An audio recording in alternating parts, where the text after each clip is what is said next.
Bueno, buenas tardes, bienvenidas a Psicología Integral. Vamos a dar una charla que se titula La psicología integral y sus aplicaciones. Es la primera vez que doy una charla así y, sin embargo, Psicología Integral existe hace bastantes años. ¿Por qué se montó Psicología Integral? Creé Psicología Integral porque cuando acabé la carrera de Psicología y estaba estudiando el máster de Psicología Cognitivo-Conductual, que es el máster oficial de la Facultad de Psicología, me daba cuenta de que había algunos trastornos y algunos problemas de personalidad que no se podían tratar solo con la cognitivo-conductual. Yo ya había profundizado en la psicología que llamamos profunda, que es la psicología que trata sobre el inconsciente.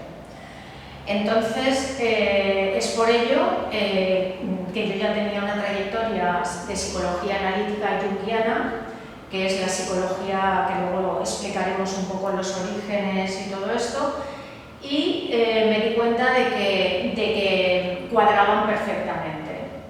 Por poneros un ejemplo, pues en psicología cognitivo-conductual, la madre que ahoga a los niños, ahoga no en el sentido de estrangularlos, sino en el sentido de no dejarles crecer por ellos mismos, que está encima de ellos y al estar encima de ellos les impide un crecimiento libre. En lugar de ponerse al lado de ellos, se pone encima. Esta madre se denomina en la psicología cognitivo-conductual madre posesiva. En la psicología analítica junguiana se denomina madre devoradora. Las palabras son diferentes, pero el contenido prácticamente es el mismo. Para hablar de psicología integral tenemos que hablar primero de qué es la psicología. La psicología tiene tantos años como tiene el ser humano. Vemos en las cuevas de Altamira que el hombre que iba a cazar dibujaba ese bisonte, ese ciervo que él quería cazar. Ahí mismo, ahí ya estaban indicándonos, posiblemente, porque esto no es científico, no se puede comprobar, porque para eso tendríamos que preguntarle a un Pithecanthropus qué es lo que pensaba cuando dibujó esos animales, lo cual es imposible.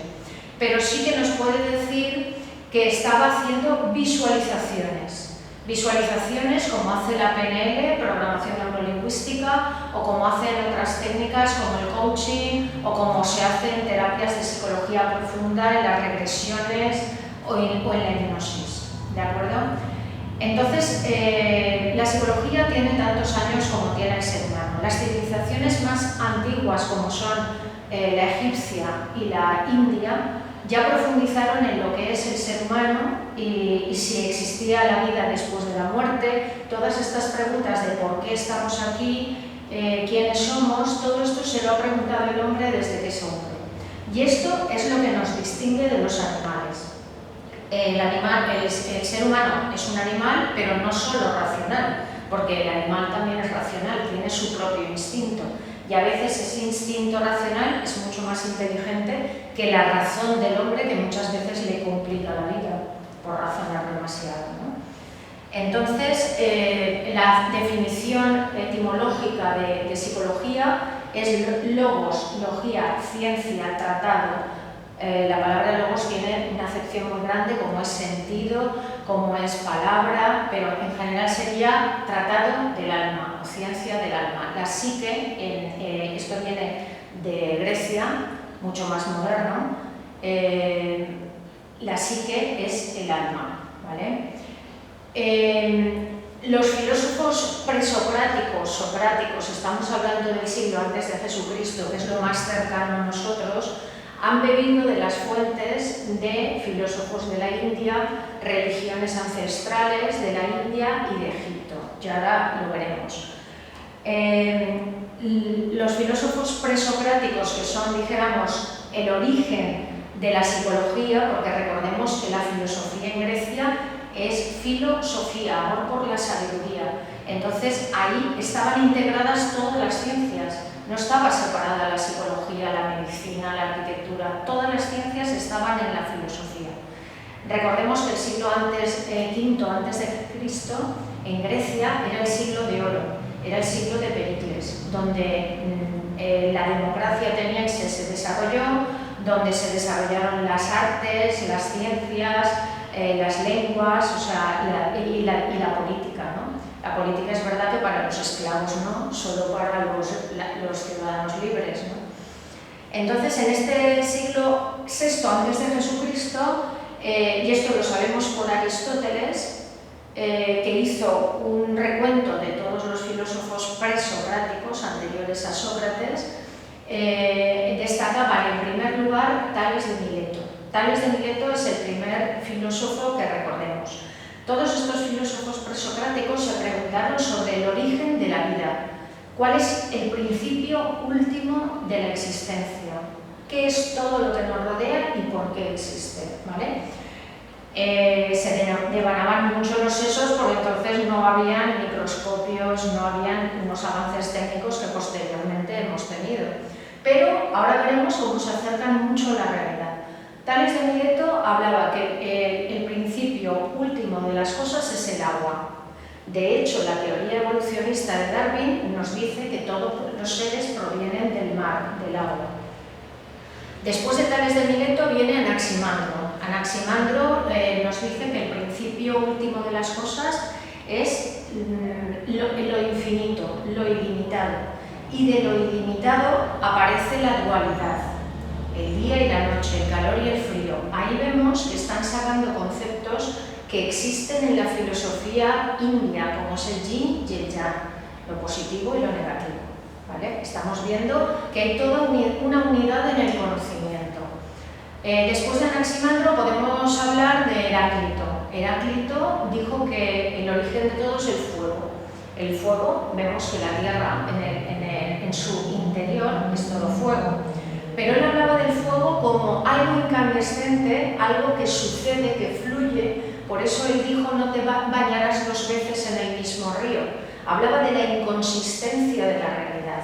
Hoy estoy bien, mañana estoy mal. Hoy estoy con mi novio, mañana me he dejado. Hoy estoy sano, mañana estoy enfermo.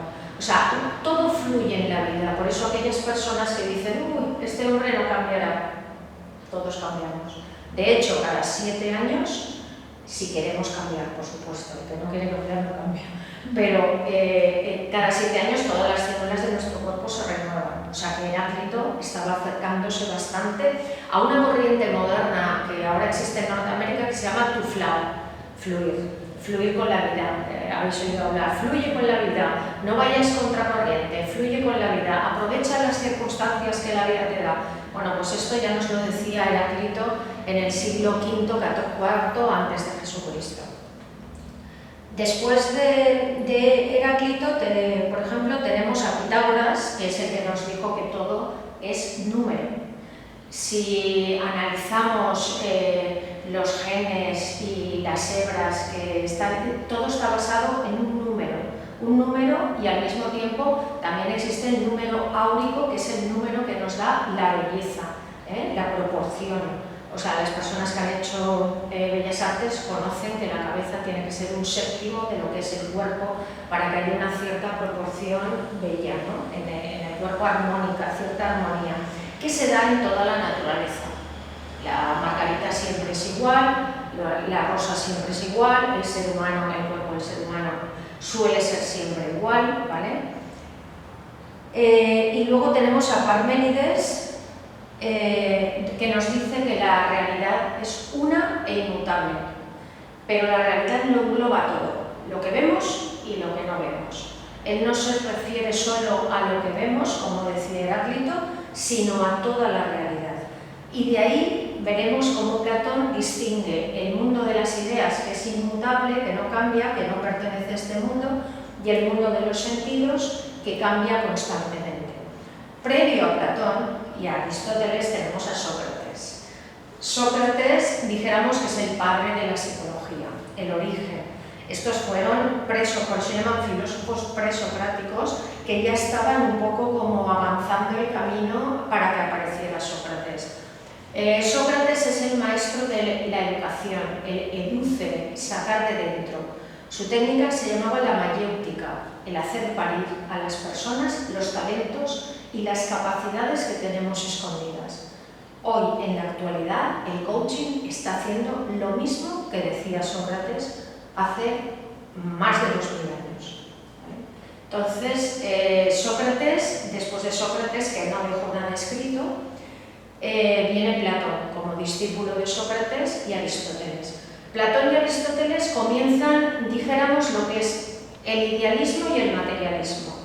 El origen de Platón es el idealismo, existe un mundo de las ideas perfecto, de ahí está la belleza, la bondad, la justicia. Por eso él dice que todos los seres humanos tenemos una idea de lo que es la justicia, si bien cada uno la aplicaría de una determinada manera. No todos la aplicaríamos igual, lo que es la justicia o la belleza. Una cosa es la belleza absoluta y otra es la belleza particular que cada uno considera que es bello. A lo mejor lo que es bello para una persona no es bello para otra, porque existen dos mundos. El mundo de las ideas, perfecto, está en otro mundo que no es sensible. Sensible es porque no entra por nuestros sentidos, y el mundo de los sentidos que capta el reflejo de ese mundo ideal, y existen cosas bellas y cosas feas, cosas justas o acciones justas y acciones injustas. La belleza, la justicia, la bondad, ¿vale?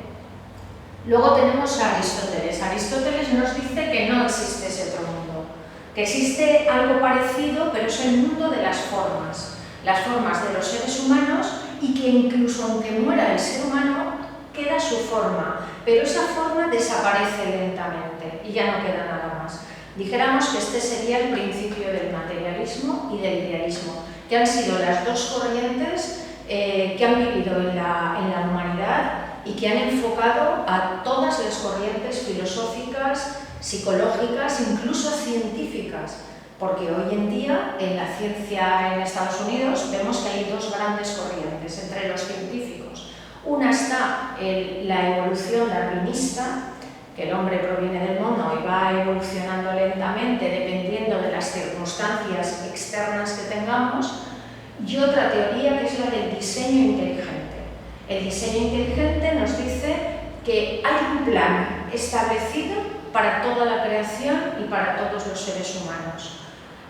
Todos los seres humanos somos iguales, tenemos el mismo cuerpo físico, las mismas hormonas, los mismos huesos, y esto es porque hay un diseño inteligente. Lo mismo en los árboles, en las plantas, en los seres humanos, ¿de acuerdo?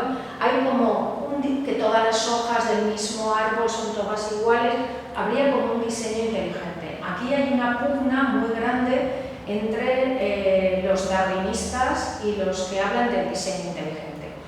Entre ellos consideran que cada uno tiene la razón, y a lo mejor la tienen los dos. En mi opinión, la tienen los dos, la razón. Después de Platón y Aristóteles entramos, y algunos filósofos que ya fueron en decaimiento, entramos en una edad media de oscurantismo, porque todo el saber humano de ese siglo de oro de Pericles se pierde, y aparece solo un pensamiento, un monopensamiento dictatorial como es el de la Iglesia Católica.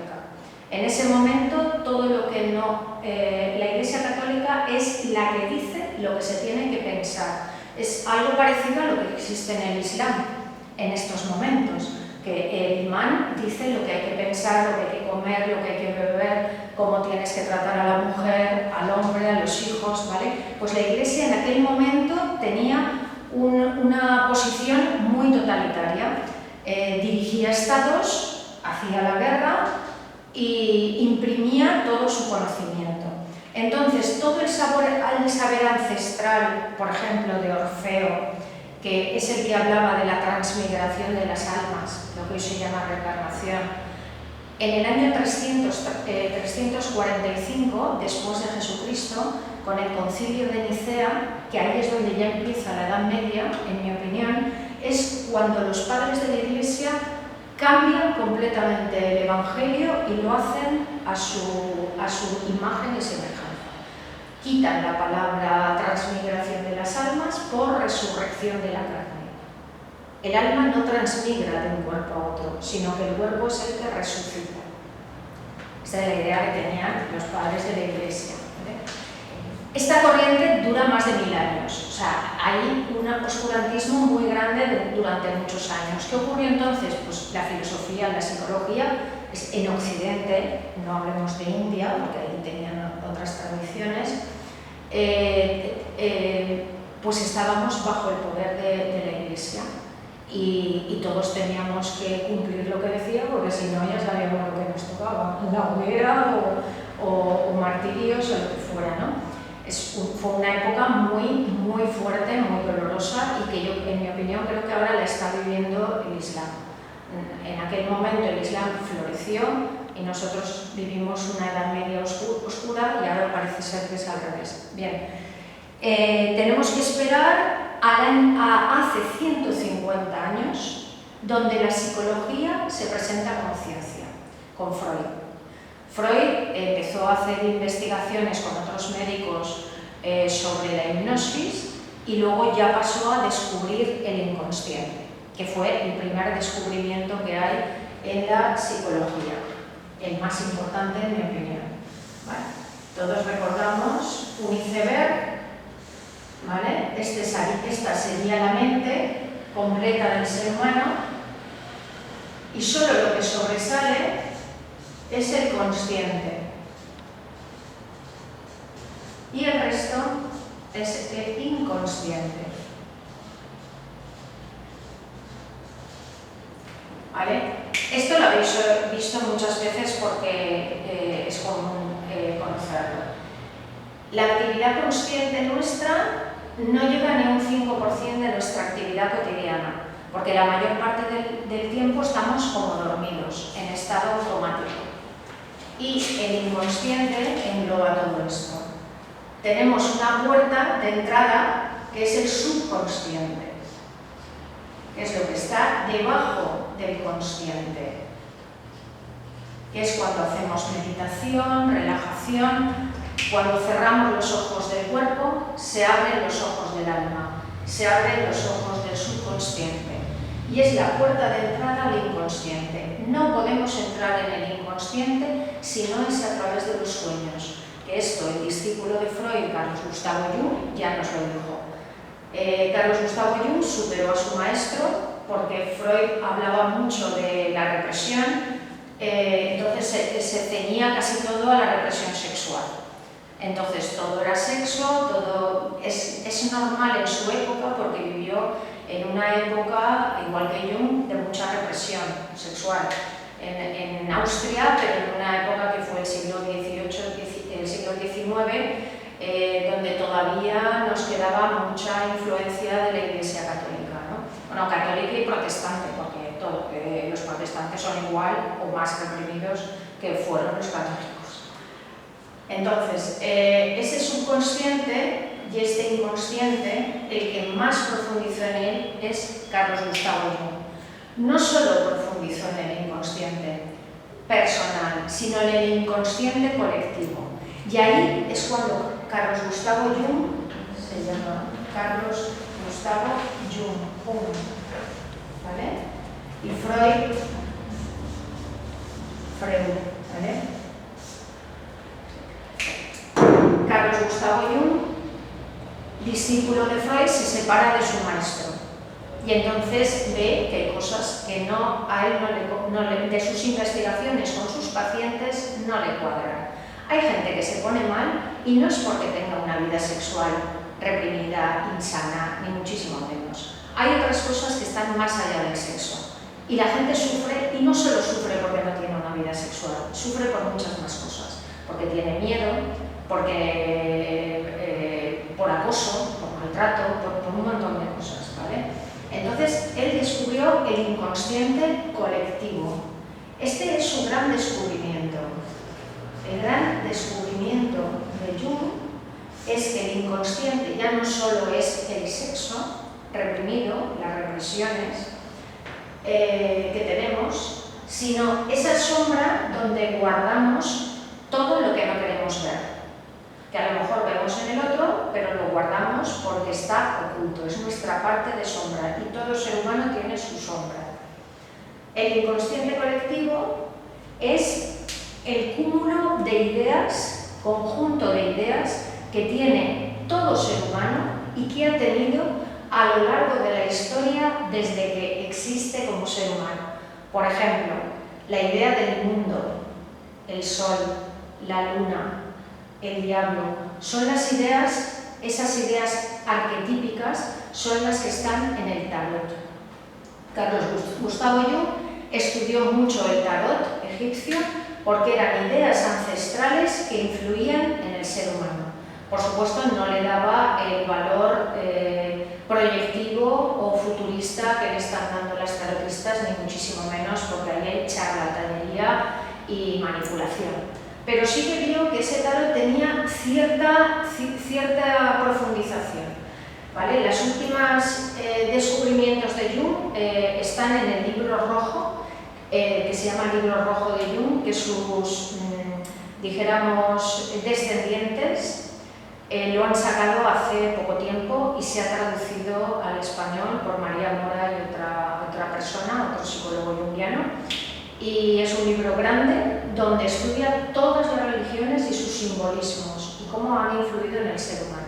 O sea, dijéramos que Carlos Gustavo Jung ha hecho un trabajo ímprobo, impresionante, y muchas técnicas, herramientas que se utilizan hoy en día vienen gracias a Carlos Gustavo Jung, como es el tema de constelaciones, la programación neurolingüística, el coaching, dijimos que era más de Sócrates, pero sí que ha abierto un panorama muy grande que tiene que ver con lo que actualmente es la física cuántica, que nos está diciendo que el mundo es mental. El mundo lo ve, cada uno lo ve de una manera, existe, pero cada uno lo ve de una manera. Por eso es tan importante la empatía, el ponernos en el lugar de otra persona. Esto que dicen, si quieres saber cómo piensa una persona, ponte en sus zapatos. Es decir, vive todo lo que esa persona ha vivido y entonces la comprenderás. Vale, entonces ya vamos ahora a la psicología integral. ¿Por qué se llama integral? Se llama integral porque integra todas las orientaciones de psicología clínica que son positivas para el desarrollo personal y social.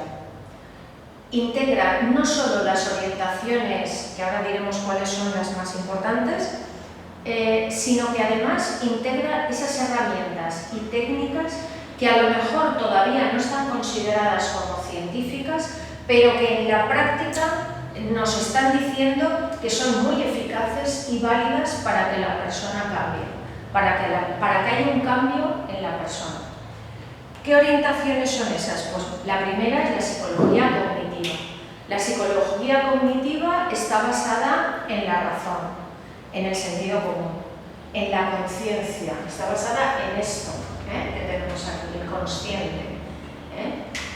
Lo que llamamos el sentido común que todas las personas tienen, que es similar a todas nosotras. Si vemos a una persona que está matando a un animal o a un niño, a nadie le gusta, en general, a no ser que sea un psicópata o sea el propio psicópata el que lo haga, ¿no? Pero en general ese consciente suele ser bastante similar en valores humanos, ¿no? Entonces estaría la psicología cognitiva, que parte de los estoicos, que son otro movimiento presocrático que antes no he comentado, pero que es muy importante. Los estoicos, vamos a retroceder un poco, en la época de la Grecia clásica, dijéramos que destacaron dos, un esclavo, que era Epicteto, y un emperador, que era Marco Aurelio. Ambos llegaban a las mismas conclusiones, siendo uno esclavo y siendo el otro emperador. Eran dos extremos de las clases sociales de entonces, el más alto y el más bajo, pero confluían en decir, podemos hacer cambios, dediquémonos a lo que depende de nosotros. Lo que no depende de nosotros nos esclaviza. Vamos a cambiar lo que depende de cada uno. ¿Qué depende de cada uno? Pues depende de cada uno cambiarse a sí mismo, cambiar nuestro pensamiento, limpiar nuestra casa, ponernos en marcha, establecer un programa para llegar a algún objetivo, ¿vale? Si nos dedicamos a lo que depende de nosotros, nos sentimos libres, nos sentimos seguros, nuestra autoestima sube. Esto ya nos lo decían los estoicos. Y lo recoge la psicología cognitiva y te dice lo mismo. No dependas de lo que de ti no depende, porque eso te esclaviza. Personas que se levantan, ven que está nublado, que va a llover y ya están de mal humor el resto del día porque esto no lo puedes cambiar, no puedes cambiar el clima. Entonces no tienes más remedio que aceptar lo que no podemos cambiar, ¿vale?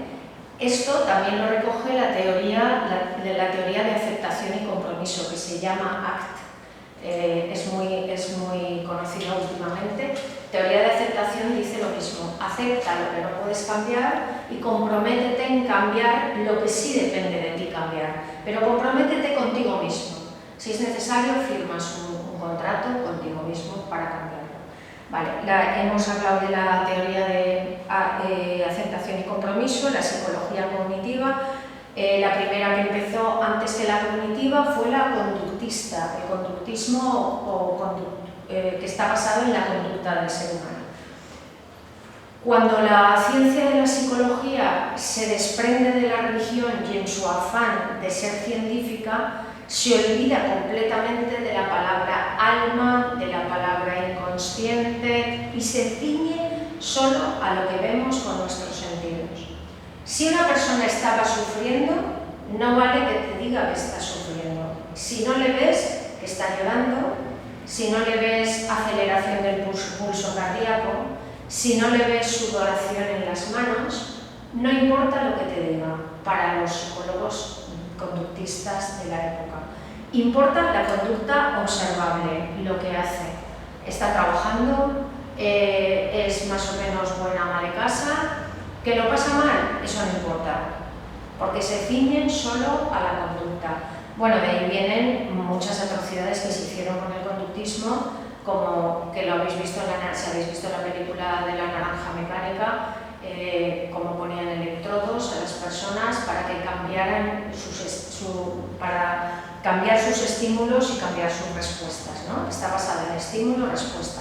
Dijéramos que la psicología conductista es una psicología meramente animal.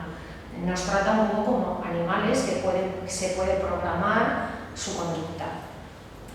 Luego viene la Gestalt. La Gestalt o psicología humanista se basa fundamentalmente en la parte emocional. Eso que se había olvidado la psicología cognitivo-conductual, la parte emocional. Y luego, posteriormente, o mejor dicho, anteriormente o a la vez, dijéramos, porque todo esto ocurre a la vez, está la psicología profunda, que llamamos psicología profunda, que es la que estudia el inconsciente, ¿vale? Dentro de la psicología profunda tenemos el psicoanálisis freudiano, tenemos el análisis jungiano, porque Jung, en vez de llamarle psicoanálisis, porque realmente es un psicoanálisis, le llamó análisis para distinguirlo del psicoanálisis freudiano. El psicoanálisis freudiano se basa en que todo lo que nos ocurre en la infancia es fundamental y todos los traumas vienen de la infancia. ¿Esto es verdad? Pues sí, también es verdad, ¿vale? Pero no solo se basan en lo sexual, en el complejo de Edipo, en el complejo de Electra, todo esto, aunque sí que tiene mucho que ver todo eso ahí, pero no tanto con el enfoque sexual que Freud le dio. Carlos Gustavo Jung habló de ese inconsciente personal y estableció seis tipos de personalidad, con tres variables: emotivo-racional, dominancia-sumisión y el otro, ahora no me acuerdo el otro cuál era. Era emotivo, racional, dominancia, extravertido e introvertido, ¿vale? Hay personas que son extravertidas y emocionales, hay personas extravertidas y racionales, personas introvertidas, emocionales o racionales, y con esas seis tipologías estableció los tipos psicológicos jungianos. Ahora tenemos el eneagrama, también, que se basa en algo parecido, que de tres corrientes hacen 9 tipos, pues se llama el eneagrama, 9 tipos psicológicos. Bueno, aparte del psicoanálisis está la organoterapia, que ahora se llama vegetoterapia caracteroanalítica, que está basado en el orgasmo. O sea, profundiza más que Freud y lo basa en el orgasmo. Ahora, ese fue Wilhelm Reich. Wilhelm Reich tuvo discípulos y estos evolucionaron y superaron a Wilhelm Reich. Y entonces hablan de que lo más importante es la biología, el cuerpo, las sensaciones corporales que tenemos. Y es una orientación psicológica muy interesante que en Valencia también está funcionando y hay un máster de vegetoterapia donde las sensaciones corporales es lo que se trabaja. Luego tenemos a Lacan, que también es análisis profundo. Yo de Lacan no sé nada porque lo vi muy complicado y lo dejé estar porque con Jung y el análisis de los sueños, súper importante, con esto yo tenía bastante para profundizar en el inconsciente. ¿Vale? Bueno, se llama psicología integral porque integra todas estas orientaciones y además utiliza otras como hipnosis, regresiones, descodificación biológica, que habréis oído hablar, que es el origen emocional de la enfermedad. Todo esto es mucho más actual, apenas de 10 años para aquí. Descodificación biológica original de Christian Fletch, está el coaching, psicología de las organizaciones, psicología de la terapia familiar sistémica. La terapia familiar sistémica consta de 4 años de especialización después de la carrera de psicología y se basa de que no hay enfermos personales, individuales, hay sistemas enfermos. Es decir, si yo estoy mal es porque mi familia está mal y para curarme yo se tiene que curar toda la familia. De ahí vienen las constelaciones familiares que se han intentado hacer con personas que incluso no viven, que tanto se pueden hacer a nivel físico como mental, ¿vale? Esto ha sido muy criticado porque tampoco es que sea muy científico y las probabilidades de éxito para que una persona mejore pues son bastante bajas, ¿vale? No está demostrado científicamente de que estas constelaciones haya una mejoría. Dijéramos que las constelaciones dependen de la terapia familiar sistémica. La terapia familiar sistémica normalmente hay 2 psicólogos que están viendo a toda la familia y todo lo que pasa detrás de un cristal y luego hablan con ellos. Claro, eso no tiene nada que ver con las constelaciones familiares, pero sí parte de esa teoría, ¿no? De que no existen personas enfermas, sino sistemas enfermos. Luego hay otra orientación muy interesante que es la psicología transpersonal. La psicología transpersonal, como su palabra indica, trasciende a la persona y nos dice que no hay enfermedades ni enfermos, hay crisis de crecimiento. Es decir, una persona que ha pasado por una depresión, que le han diagnosticado una esquizofrenia, cualquier categoría diagnóstica que le hayan calificado en ese momento, no es porque está enfermo, es que está pasando una crisis de crecimiento espiritual, personal, social, del tipo que sea, ¿vale? Y ayudan a esta persona a pasar la crisis con los terapeutas, ¿vale? La psicología transpersonal es origen de Stanislav Grof y de su mujer. Y la verdad que tienen un libro bastante interesante, muy útil para los psicólogos y terapeutas para que entiendan mucho mejor a la persona que tienen delante. Y sobre todo, el que más me ha enseñado a mí es Carlos Gustavo Jung. Jung te dice, no te tienes que poner delante de tu paciente o cliente como si tú lo supieras todo y él no supiera nada. Es al revés, es él el que te va a enseñar a ti la psicología. Procura abrirte a él, porque en la medida que te abras a él de manera humilde y de manera receptiva, más lo vas a comprender y él mejor se va a curar, porque hay una relación, un feeling de empatía y simpatía y de unión entre la persona que está contigo, escuchándote, apoyándote y la persona que está recibiendo ese apoyo y esa empatía. El psicólogo no es la persona que te dice lo que tienes que hacer, sino que te ayuda a descubrir en ti mismo lo que tú quieres hacer. Y el coaching en ese sentido es muy útil porque se basa solamente en preguntas que se llaman poderosas. No te dice lo que tienes que hacer, solo te pregunta. Hay una película muy buena que es La leyenda de Bagger Vance, por si la queréis ver en televisión, que sale Matt Damon y Will Smith. Will Smith es el coach de Matt Damon y Matt es un entrenador. El coaching también viene del entrenamiento. Viene de un entrenador de tenis que escribió El juego interior del tenis. Si quieres superar al contrario, supérate primero a ti mismo.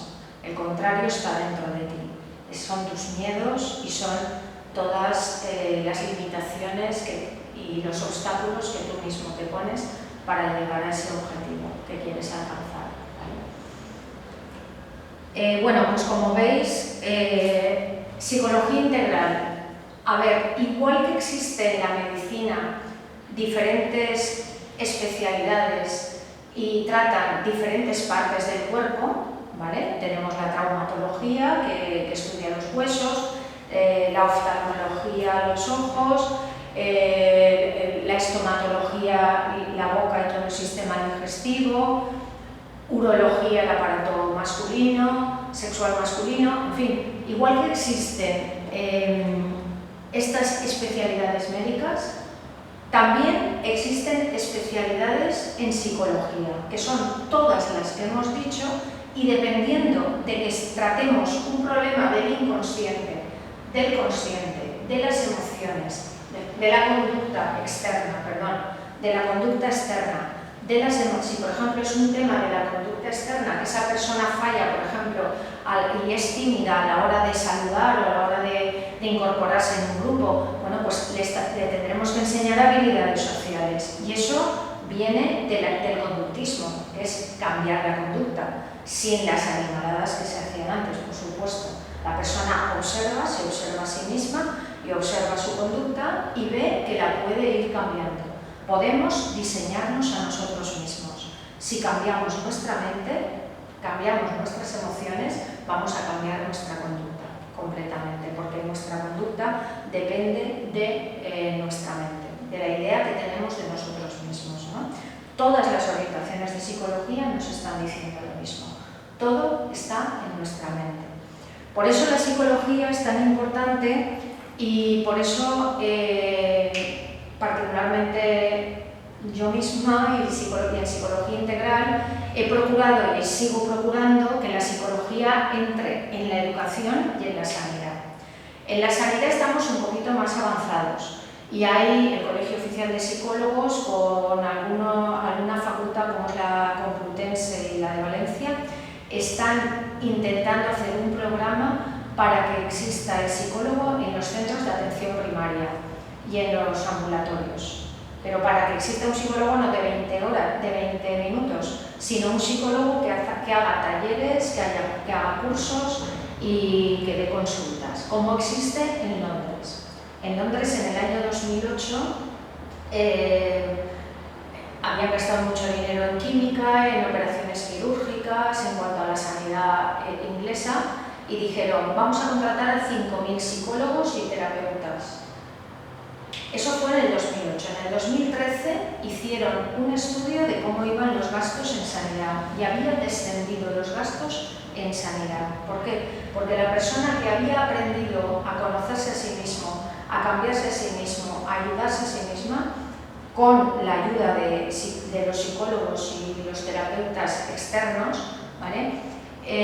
Resulta que habían tenido menos operaciones quirúrgicas, se habían enfermado mucho menos, habían tenido menos gasto de medicinas, y porque claro, aquí cuando una persona está mal en depresión no le dicen vete al psicólogo, sino tómate un tranquilizante, un ansiolítico si tienes ansiedad. ¿Qué pasa? Que eso pues a lo mejor no le va bien y no le hace cambiar, le cambia la química, pero no le cambia la mente.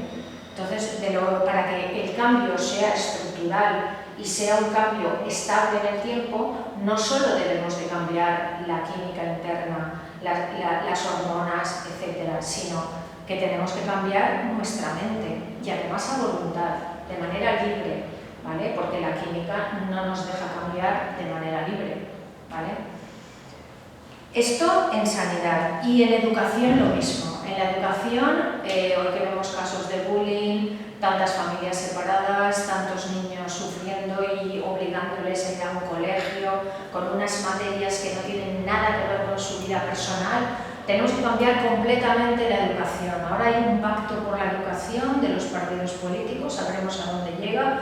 Hay muchos psicólogos que están metidos en política y yo pienso que por ahí llegaremos a algo mejor de lo que hemos tenido hasta ahora, ¿no? Porque hemos cambiado mucho, la sociedad ha sufrido unos cambios tremendos a todos los niveles. Antes no existía internet, ahora existe, antes no trabaja la mujer, ahora trabaja. Ha cambiado tanto que necesitamos acoplar la educación a la vida, no solo a la profesión, ni al producir, sino a la vida en general, a ser felices, al bienestar personal. Y cuanto más felices seamos y mejor estemos, más vamos a producir y nos vamos a dedicar a trabajar en lo que más nos gusta y descubriremos nuestros talentos interiores, ¿de acuerdo? Y bueno, pues esto es todo lo que os quería comentar sobre la psicología integral, que es diferente a la psicología que se estudia en la facultad, porque allí se estudia la psicología académica, que es la cognitiva conductual. Hemos dicho que era la razón y la conducta, que es muy interesante, es muy positiva, es muy científica, pero no llegamos a otros temas como son la parte emocional, trastornos de personalidad, entender más al paciente y profundizar sobre todo en su subconsciente, en su pasado. Todo eso lo olvida la cognitivo-conductual. Nos olvidamos del pasado, de las raíces de esa persona, de la genética, nos olvidamos de todo y solamente trabajamos el presente. Y hablando del presente, hay una técnica que se me ha olvidado, que es el mindfulness o la meditación. El mindfulness es la conciencia plena. La conciencia plena parece que está en contraposición al inconsciente, porque si estamos hablando de profundizar en el inconsciente, ¿cómo estamos hablando de conciencia plena? Pues es compatible. ¿Por qué? Porque en la medida que yo amplíe mi consciente, mi conciencia, en cada momento esté atenta a lo que está sucediendo dentro y fuera de mí, dentro de mí, a lo que yo pienso, lo que siento y lo estoy viendo de manera más objetiva, no me dejo llevar por esos pensamientos, sino que los observo, y observo también lo que hay en el exterior, lo que veo, lo que oigo, lo que siento, ¿vale? En esa medida yo voy a ir ganando terreno al inconsciente y lo voy a hacer todo más claro, más limpio. Pero ¿qué ocurre? Que si tenemos en ese inconsciente algunos traumas o problemas del pasado, tenemos que limpiar ese inconsciente. Por ello hemos de profundizar en el infernos, los infiernos, lo que está inferior a nosotros. El infernos, que tanto miedo nos da cuando decimos, infierno, tal, pues no es ni más ni menos que el infernos, lo inferior a nosotros, el inconsciente, ¿vale? Nuestra sombra. Hemos de limpiar nuestra sombra. Y al mismo tiempo que limpiamos nuestra sombra, practicamos el mindfulness de manera que el consciente sea cada vez más amplio. Nuestra conciencia se amplíe cada vez más. ¿De acuerdo? Entonces, sí que el conocimiento de uno mismo ya es completo, mucho más completo. Vencemos nuestros miedos inconscientes, nuestros dragones interiores, y al mismo tiempo vamos ampliando nuestra conciencia, día a día, minuto a minuto, siendo dueños de nuestra vida. Ya no funcionamos de manera automática, con ese piloto automático que hacemos las cosas de manera inconsciente, automática, sino que vamos dándonos cuenta de lo que hay, ¿vale? Y ese consciente llegará un momento que todo será consciente. Pero aún nos queda, aún nos queda camino. Pues nada, esto es lo que hacemos en Psicología Integral y sobre todo lo que más estoy haciendo son consultas privadas, porque claro, todo este trabajo a nivel de una sola persona pues se tiene que hacer en una consulta privada. A veces es bueno las consultas grupales, de hecho hemos hecho muchos grupos de apoyo emocionales, para temas de habilidades sociales, para la timidez, grupos de apoyo para maltrato, para gente que ha sufrido maltrato, todo esto también lo hemos hecho. Pero bueno, sobre todo el trabajo que ahora estamos haciendo es a nivel de consulta individual. Pero que si hay propuestas para hacerlo en grupo, por supuesto que se hace en grupo también.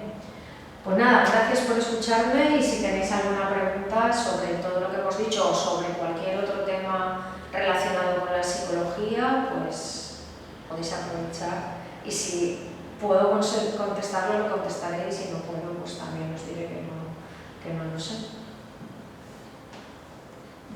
Quisiera contar, me ha llamado la atención lo que has dicho de que llega un momento en que todo lo inconsciente será consciente.